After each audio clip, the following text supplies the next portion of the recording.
نئے یہودی سال سے متعلق چند دلچسپ معلومات۔ 26 ستمبر سے یہودی کیلنڈر کے قمری سال کا آغاز ہو گیا ہے۔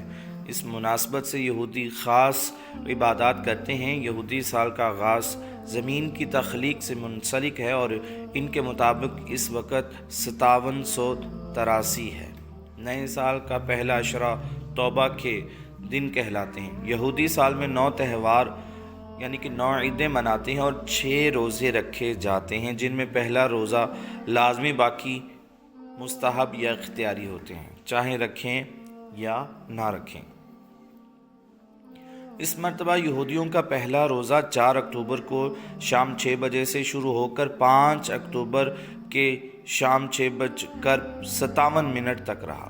25 گھنٹوں پر محیط اس روزے کے دوران کھانے پینے کے ساتھ نہانے، خوشبو لگانے، تیل کریم کے استعمال اور چمڑے کے جوتوں کے استعمال پر مکمل پابندی ہوتی ہے۔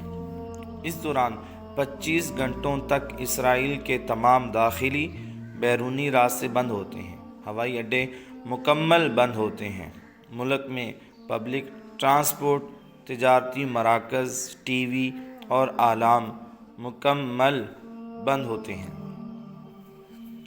تہوار میں روزے سے قبل جانوروں اور مچھلیوں کے سر لا کر پکا کر دسترخوان پر سجائے جاتے ہیں اور دعا کی جاتی ہے کہ اے اللہ ہمیں دنیا کا سر بنا دے، یعنی کہ عقل ہمارے پاس ہو، اور ہمیں دوسری اقوام کا دم یعنی کہ چھلا نہ بنا دے، پوچھ جسے کہتے ہیں۔ اس عشرے کے بعد عید العرش منائی جاتی ہے، جسے من و سلویٰ سے محرومی اور مصر میں اترنے کے بعد ذلت والی زندگی کی یاد میں منایا جاتا ہے۔ اس مناسبت سے سبزیوں اور پھلوں کا استعمال بھی کیا جاتا ہے، جن میں لیموں کی شکل کے ترنج نامی پھل کو خاص اہمیت حاصل ہے۔ اس میں مذہبی رہنما کو دینے کے لیے ایک خاص قسم کے پھل کا انتخاب کیا جاتا ہے جو مخصوص ورائٹیز کا حامل ہو۔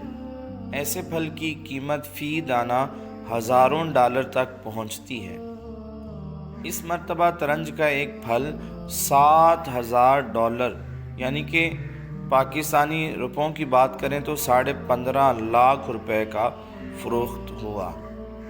چونکہ یہودیوں نے اللہ تعالیٰ سے عدس و بصل اور سبزیاں مانگی تھیں، یہی وجہ ہے کہ اسی روایت پر عمل کرتے ہوئے یہودی دنیا بھر کی زراعت اپنے ہاتھ میں لینے کا عقیدہ رکھتے ہیں۔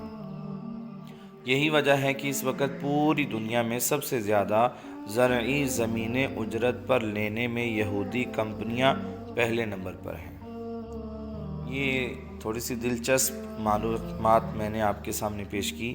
اگر آپ کو یہ معلومات اچھی لگی ہیں تو آپ اس ویڈیو کو شیئر کیجئے، لائک بھی کر دیجئے، اور اگر آپ کو اچھا لگے تو سبسکرائب بھی کر دیجئے۔ یہ آپ کا بڑا پن ہوگا اور تعاون کا شکریہ۔ جزاکم اللہ خیرہ۔